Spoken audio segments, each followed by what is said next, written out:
Hi hello friends, welcome to my channel. Friends, ఈరోజు సీరియల్లో ఏం జరగబోతుందో తెలుసుకుందామా? ఇక స్టోరీలోకి వెళ్ళినట్లయితే కమల్, అక్షయ్ ఇద్దరు కలిసి మీనాక్షిని అయితే ఇంటికి తీసుకువస్తారు. చక్రధర్ అయితే నేను నా తప్పు క్షమించండి, నేను తప్పు చేశాను అని ఎంత బ్రతిమిలాడినా చక్రధర్నైతే నమ్మకుండా మీనాక్షిని అయితే తీసుకొని ఇంటికైతే వస్తారు. మీనాక్షిని చూసి వదిన, ఏమైంది వదిన అని అంటూ ఉంటారు. అప్పుడే నాన్నని కిడ్నాప్ చేసింది చక్రధరే అని అనగానే ఆ చక్రధర్ ఇంకా మారలేడు, ఇంకా తప్పులు చేస్తూనే ఉన్నాడు అని అంటూ ఉంటుంది. భానుమతి పార్వతి అయితే అప్పుడే చక్రధర్ అలాంటి వాడిని క్షమించకూడదు అని పార్వతి అంటూ ఉంటుంది. మామయ్య ఇంకా మారలేదు, అలాంటి మూర్ఖుడు బయట ఉండడం కంటే జైలు ఉండడమే కరెక్ట్, అయినా జైల్లో నుంచి అతన్ని ఎలా బయటికి పంపించారు అని పార్వతి అడుగుతూ ఉంటుంది. అప్పుడే ఏమో అత్తయ్య, అసలు చక్రధర్ని ఎవరు ఇడిపించారో తెలియడం లేదు అని అంటూ ఉంటుంది. అవని అయితే అప్పుడే చక్రధర్ అయితే అక్కడికి వస్తాడు. అప్పుడే చక్రధర్ని చూసి, ఒరేయ్ ఎందుకురా ఇంకా ఇంకా ఇంకా బాధ పెట్టాలని చూస్తున్నావు, అయినా నిన్ను బయట ఉంచడం కంటే ఆ జైలే కరెక్ట్, నుంచి నిన్ను ఎప్పటికీ బయటికి రాకుండా చేశాను అని కమల్ అయితే చక్రధర్ కాలర్ పట్టుకొని నిలదీస్తూ ఉంటాడు. అప్పుడే పార్వతి అయితే ఎన్నిసార్లు చెప్పాలన్నయ్యా, నువ్వు మారవా, మా కుటుంబంపై పగ తీర్చుకునే ఉంటావు, మీనాక్షిని పాపం వదిన ఏ పాపం చేసిందని వదినను కూడా ఈ విధంగా చేశావు అని పార్వతి అయితే తిడుతూ ఉంటుంది. అప్పుడే చక్రధర్ అయితే చాలా బాధతో నన్ను వదిలేయండి, ఒక విషయం చెప్పడానికే ఇక్కడికి వచ్చాను అని చక్రధర్ అంటూ ఉంటాడు. అప్పుడే లేదురా నిన్ను చంపేస్తాను అని కమల్ అయితే అంటూ ఉంటాడు. కన్నయ్య ఒకసారి వదిలిపెట్టు, తను ఏదో మాట్లాడాలని అంటున్నాడు కదా అని అవని అయితే అంటూ ఉంటుంది. అక్కడి నుంచి పల్లవి వస్తూ ఉంటుంది. ఆటో దిగి పల్లవి వచ్చి రాగానే అక్కడ కార్ కనిపించగానే, ఇదేంటి డాడ్ కార్ ఇక్కడుంది అంటే డాడ్ ఇక్కడున్నాడా, డాడ్ని వాళ్ళు చంపేస్తారు అని పల్లవి అయితే వస్తూ ఉంటుంది. అప్పుడే చక్రధర్ అయితే నేను ఒక నిజం చెప్పడానికే వచ్చాను అని అనగానే, అప్పుడే ఏంటా నిజం, నువ్వు ఏ నిజం చెప్పనవసరం లేదు అని కమల్ అంటూ ఉంటాడు. కన్నయ్య వదిలే కన్నయ్య అని అవని అయితే అంటూ ఉంటుంది. అప్పుడే చక్రధర్ అయితే వెంటనే మీనాక్షి దగ్గరికి వెళ్తాడు. మీనాక్షిని చూసి చాలా బాధపడుతూ మీనాక్షి చేయి పట్టుకొని హాల్లోకి తీసుకువస్తాడు. అప్పుడే మీనాక్షి గురించి అందరూ తప్పుగా అనుకున్నారు కదా, అటు మీనాక్షిని భర్త లేడని ఇటు అవనిని తండ్రి లేదని చాలామంది అవమానించారు. మీనాక్షి అవనిలు బాధపడడం నేను చాలా చూశాను, కాబట్టి నుంచి మీనాక్షికి అవనికి న్యాయం జరపాలనుకుంటున్నాను. తన తండ్రి గురించి అవనికి, భర్త గురించి మీనాక్షికి న్యాయం జరగాలని అనుకున్నాను అని చక్రధర్ అనగానే పార్వతి షాక్ అయిపోతుంది. ఏంటన్నయ్య, మీనాక్షి వదిన వాళ్ళ భర్త గురించి నీకు తెలుసా అని అంటూ ఉంటుంది. తెలియడం కాదు, ఆ నిజాన్ని చెప్పడానికే వచ్చాను, నా తప్పు నేను తెలుసుకున్నాను అని అలా అనగానే కమల్, అక్షయ్ షాక్ అయిపోతారు. అవని కూడా ఇదేంటి చక్రధర్ ఇలా మాట్లాడుతున్నాడు అని అనుకుంటూ అలా చూస్తూ ఉంటారు. పల్లవి మాత్రం డాడ్ నిజం చెప్పేస్తాడా అని టెన్షన్ పడుతూ అలా చూస్తూ ఉంటుంది. అప్పుడే ఏంటా నిజం అని అంటూ ఉంటారు. అప్పుడే చక్రధర్ అయితే ఇన్ని రోజులు నా కారణంగా ఇటు అవని, అటు భరత్, ఇటు మీనాక్షి అందరూ బాధపడ్డారు. వాళ్ళందరూ బాధపడకూడదని నిర్ణయం తీసుకున్నాను, వాళ్ళంతా సంతోషంగా ఉండాలని నిర్ణయాన్ని తీసుకున్నాను, నా తప్పు ఇన్నాటికి నేను తెలుసుకున్నాను అని అంటూ ఉంటాడు. అప్పుడే అవని అయితే నాన్నలో మార్పు వచ్చింది, నాకు ఇదే కదా కావాల్సింది అని అనుకుంటూ ఉంటుంది. అప్పుడే ఏంటి నిజమన్నయ్య అని పార్వతి అనగానే, నేను ఎన్నో బాధలు పెట్టాను అవని విషయంలో, తనని గురించి ఆలోచించకుండా తనని చంపాలని కూడా చూసాము, అలాంటిది అవని ఈరోజు నన్ను ప్రాణాల నుంచి ప్రాణాలు పోకుండా కాపాడింది. ఈరోజు నేను మళ్ళీ తిరిగి ఇలా ఉన్నానంటే కారణం అవని. యాక్సిడెంట్ అవుతూ ఉండగా అవని తన ప్రాణాలకు తెగించి నన్ను కాపాడింది. వాళ్ళ గురించి ఇంకా నేను తప్పులు చేయలేను, వాళ్ళ గురించి వాళ్ళు అన్యాయం వాళ్ళకి జరగకుండా చూస్తాను అని చక్రధర్ అయితే అంటూ ఉంటాడు. అప్పుడే ఏం మాట్లాడుతున్నారా, నువ్వేంటో చెప్పాలన్నావు కదా, తొందరగా చెప్పు, నిన్ను చిప్పకుడు తినేలా చేస్తాను అని కమల్ అంటూ ఉంటాడు. అప్పుడే ఇక నిజం చెప్తాను. ఇక ఇన్నాళ్ళుగా నేను తప్పులు చేశాను, నన్ను క్షమించు మీనాక్షి అని చక్రధర్ అయితే మీనాక్షి కాళ్ళపై పడతాడు. అప్పుడే అక్కడున్న కమల్, అక్షయ్, అవని, పార్వతి అందరూ షాకింగ్గా చూస్తూ ఉంటారు. అప్పుడే పల్లవి షాక్ అయిపోతుంది. అయిపోయింది, డాడీ అంత నిజం చెప్పేశాడు అని ఇక అనుకుంటూ షాకింగ్గా చూస్తూ ఉంటుంది. అప్పుడే ఇక చక్రధర్ అయితే ఇక అందరికీ ఒక నిజాన్ని చెప్తున్నాను. ఇన్నాళ్ళుగా నా గురించి అందరూ బాధపడ్డారు కాబట్టి ఇక నిజం తెలియవలసిందే. ఈ మీనాక్షి ఎవరో కాదు, నా భార్య, అవని, భరత్లు నా పిల్లలు అని చెప్పగానే పార్వతి షాక్ అయిపోతుంది. ఇక మీనాక్షి నా మొదటి భార్య, తనని పెళ్లి చేసుకొని ఏ రోజు తననితో సంతోషంగా లేను. ఇక ఆస్తి మొత్తం తన కూతురు పేరిట ఉందని, ఇక ఎప్పటికీ అది నాకు చెందదని, అవనిని, ఇక భరత్ని, అటు మీనాక్షిని రోడ్డు పాలు చేశాను. ఆస్తి కోసం మళ్ళీ తిరిగి నేను రాజేశ్వరిని పెళ్లి చేసుకున్నాను. నా తప్పే ఈరోజు నా ప్రాణాలు తీసే స్థితికి వచ్చింది. ఈరోజు అవనే లేకపోతే నేను బ్రతికేవాన్నే కాదు. ఇక అలాంటి అవని వాళ్ళకి అన్యాయం జరగకూడదన్న నిర్ణయానికి వచ్చాను.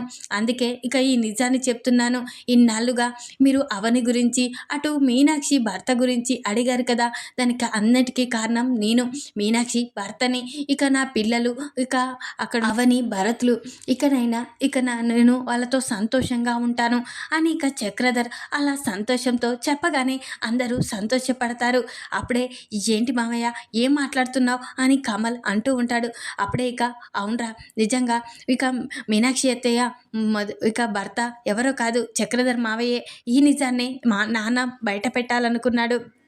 కానీ నాన్నకు అనుకోకుండా ఆ పార్టీలో ఏదో జరిగింది కదా, దానికి అంతటికీ కారణం ఎవరై ఉంటారో తెలియలేదు. కానీ నాన్న అలా కావడానికి కారణం మాత్రం ఇదే అని అంటూ ఉంటాడు.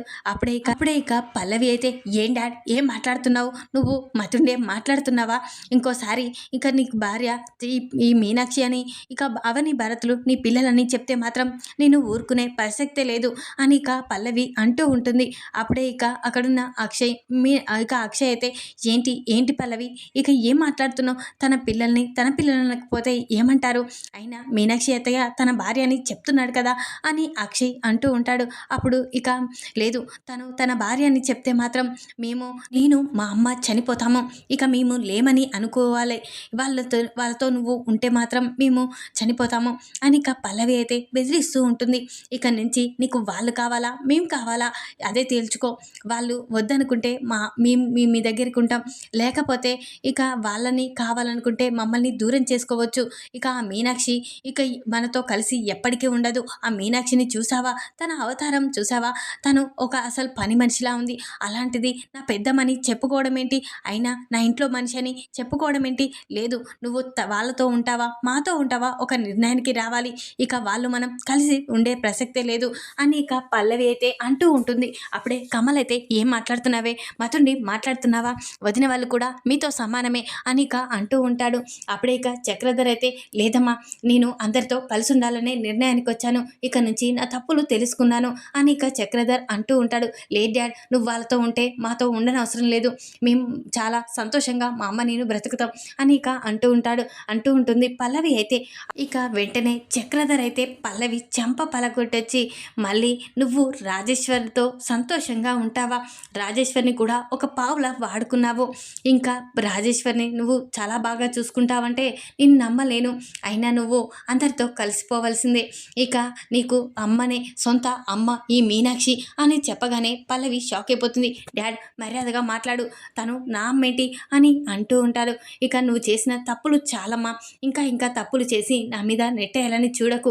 ఈరోజు మీనాక్షిని కిడ్నాప్ చేసింది కూడా నువ్వే కానీ ఆ నింద నాపై వేశావు. అందరూ నన్ను అపార్థం చేసుకునేలా చేశావు. ఈరోజు బావగారు ఈ పరిస్థితిలో ఉండడానికి కారణం కూడా నువ్వే. మేడపై నుంచి బావగారిని తోసేసి తన ప్రాణాలు తీయాలని చూశావు. దీనంతటికీ కారణం నువ్వు. అయినా వాళ్ళంతా నన్ను నిందించారు. అయినా నా కూతురని సర్దుకుపోయాను. నుంచి సర్దుకునే ప్రసక్తే లేదు. అవని విషయంలో నీ విషయంలో తేడాని చాలా గమనించాను. అవని నా ప్రాణాలు కాపాడాలని చూసింది. నువ్వు మాత్రం నా ప్రాణం పోయినా పర్లేదు, నేను సంతోషంగా ఉండాలని ఆలోచించావు. ఇంకా నేను తప్పులు చేయలేనమ్మా. నీ పెంపకంలో చాలా తేడాలున్నాయి. ఇక మీనాక్షి చూడు తన కూతుర్ని ఎంత బాగా పెంచిందో. నిన్ను పెంచిన నేను మాత్రం నేను అలానే ఉన్నాను, నువ్వు అలానే ఉన్నావు. ఇక నేను తప్పు తెలుసుకున్నాను. నువ్వు కూడా నీ పరిస్థితిని చూసి నువ్వు కూడా మారాల్సిందే ఇక నుంచి అని అంటూ ఉంటాడు. చక్రధర్ అయితే ఇక నుంచి మారే ప్రసక్తే లేదు డ్యాడ్. నువ్వు వాళ్ళతో ఉంటే మమ్మల్ని వదిలేసుకోవాల్సిందే అని పల్లవి అంటూ ఉంటుంది. అయినా నువ్వు ఎవరి కూతురు అనుకుంటున్నావు అని చక్రధర్ గట్టిగా అరుస్తాడు. అప్పుడే అందరూ అలా చూస్తూ ఉంటారు. అప్పుడే ఏంటి డాడ్, ఏంటి ఏం మాట్లాడుతున్నావు, నేను రాజేశ్వరి కూతుర్ని అని ఇక అనగానే నువ్వు ఇక వెంటనే చక్రధర్ పల్లవి చెంప పలగొడతాడు. ఏంటే ఏం మాట్లాడుతున్నావు, నిజం తెలిసే మాట్లాడుతున్నావా? అయినా రాజేశ్వరికి పిల్లలు కాలేదు. రాజేశ్వరిని పెళ్లి చేసుకున్న మాట మీనాక్షికి తెలుసు. ఇక రాజేశ్వరికి అన్యాయం జరగకూడదు, తనకు పిల్లలు లేరని, ఇక రాజేశ్వరి బాధపడకూడదని. అప్పుడు మీనాక్షిని నిండు పురిటి నొప్పులతో బాధపడుతున్న మీనాక్షిని వదిలేసి మీ అమ్మని పెళ్లి చేసుకున్నాను. మీనాక్షి కూడా ప్రెగ్నెంట్. తను ఇద్దరు ఒకటేసారి డెలివరీ టైం. కానీ ఇక మీనాక్షికి కవల పిల్లలు పుట్టారు, ఇద్దరు ఆడపిల్లలు. రాజేష్కి మాత్రం పురిటిలోనే రాజేశ్వరికి పిల్లలు చనిపోయారు పుట్టగానే.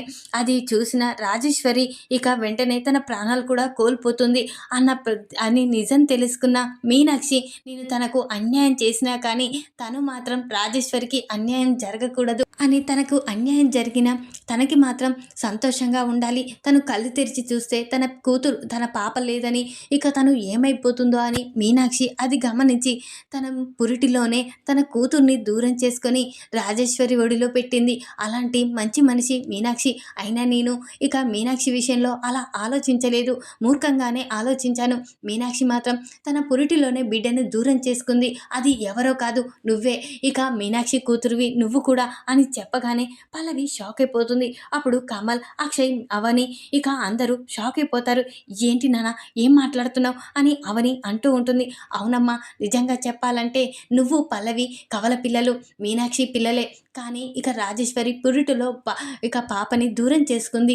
అందుకనే పురిటిలోనే తన కడుపు దూరం చేసుకుంది. కవల పిల్లలైనా మీ ఇద్దరిలో ఇక పల్లవిని తీసుకువెళ్ళి రాజేశ్వరి బాధపడకూడదని, రాజేశ్వరి కళ్ళు తెరిచాక పాప ఉండాలి ఒడిలో అని పల్లవిని తీసుకువెళ్ళి ఇక మీనాక్షి రాజేశ్వరి ఒడిలో పెట్టింది. అంతటి మంచి గుణం మీనాక్షిది. అయినా ఆ రోజు నేను తెలుసుకోలేకపోయాను. నా స్వార్థంలా నేను ఆ రోజు కూడా ఆలోచించాను. ఇక మీనాక్షి దగ్గర పెరిగిన నువ్వు ఇక ఎంత గొప్పదానివో నిన్ను చూస్తే అందరూ గర్వపడేలా ఉండేలా తయారు చేసింది. అదే నా పెంపకంలో పెరిగిన మీనాక్షి కూతురు పల్లవి మాత్రం నాలాగే తయారైంది, ఇంకా నాకంటే గొప్పగా తయారైంది. అలాంటి పల్లవి జీవితాన్ని ఇంకా నేను ఇలా కల్పితం చేయలేను. అందుకనే చెప్తున్నాను, ఇక పల్లవి ఎప్పటికీ మీనాక్షి దగ్గరే ఉండాలి, మీనాక్షి పెంపకంలోనే పెరగాలి అని. ఇక నిజమే, ఇప్పటికైనా నిజం తెలుసుకో పల్లవి. ఇక నీ అమ్మ, నీ కన్న తల్లి ఎవరో కాదు, అవని తల్లియే మీనాక్షి. మీరిద్దరూ అక్కా చెల్లెళ్ళు, పేగు తెంచుకొని పెట్టిన అక్కా చెల్లెళ్ళు అని చెప్పగానే ఇక పల్లవి షాక్ అయిపోతుంది. ఏం డాడ్ నువ్వు చెప్పేది అని అనగానే అప్పుడే ఇక రాజేశ్వరి కూడా అక్కడికి వస్తుంది. అవునమ్మా, నిజంగా చెప్పాలంటే నాకు కూడా ఈ నిజం ఎప్పుడో తెలుసు. కానీ ఈ నిజం ఇక ఇన్ని రోజులు నా గుండెలోనే పెట్టుకున్నాను. నువ్వు నా కూతురు కాదన్న నిజం నాకు ఎప్పుడో తెలిసింది. కానీ నువ్వు నా కూతురు కాదు, కానీ ఎవరి కూతురు అనేది నాకు తెలీదు. కానీ ఇక నువ్వు ఎవరని చెప్పకుండా నా కన్న కూతురులా నేను పెంచుకున్నాను. కానీ నీ బుద్ధి మాత్రం మార్చలేకపోయాను. నిన్ను ఈ విధంగా పెంచిన మీ నాన్నలా తయారయ్యావు. ఇక మీ నాన్న ఆ రోజు నిన్ను ఈ విధంగా పెంచారమ్మా అని. ఇక నన్ను క్షమించక్క, నన్ను క్షమించు. నీ కూతుర్ని నేను ఈ విధంగా తయారు చేసినందుకు, నీ మీదనే పగ తీర్చుకునేలా చేసినందుకు నన్ను క్షమించక్క.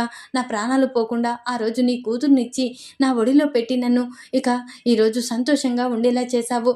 అయినా కానీ నీ కూతుర్ని మాత్రం నిన్నే చంపేలా చేశాను అని ఇక రాజేశ్వరి కూడా తన తప్పు తెలుసుకుంటుంది. వెంటనే ఇక పల్లవి అయితే ఇక మీనాక్షి తన సొంత అమ్మ అని తెలిసి వెంటనే పల్లవి మీనాక్షి కాళ్ళపై పడి, నన్ను క్షమించమ్మా, నన్ను క్షమించు, నేను తప్పు చేశాను, నా కన్న తల్లినే చంపాలనుకున్నాను, నన్ను క్షమించమ్మా అని ఇక పల్లవి అయితే మీనాక్షి కాళ్ళపై పడి ప్రాధేయపడుతూ ఉంటుంది. అప్పుడే ఇక చక్రధర్ అయితే చాలా సంతోషపడతాడు. ఇక నుంచి మీరందరూ నా పిల్లలు, ఇక నుంచి మనందరం కలిసే ఉంటాం అని ఇక చక్రధర్ అయితే ఇక మీనాక్షిని, ఇక పల్లవిని, ఇక అవనిని హగ్ చేసుకొని చాలా సంతోషపడుతూ ఉంటాడు. ఈ విధంగానైతే ఇక ఈ సీరియల్ అయితే ఎండ్ కాబోతుంది. ఇక అందరైతే కలిసిపోతారు. ఇక వాళ్ళ తప్పు వాళ్ళు తెలుసుకుంటారు. ఇక పల్లవి కూడా మీనాక్షి కూతురన్న నిజం కూడా తెలిసిపోతుంది. ఇక ఈ వీడియో కనుక మీకు నచ్చినట్లయితే లైక్ చేయండి. మరిన్ని వీడియోల కోసం ఛానల్ని సబ్స్క్రైబ్ చేసుకోండి ఫ్రెండ్స్. Thanks for watching.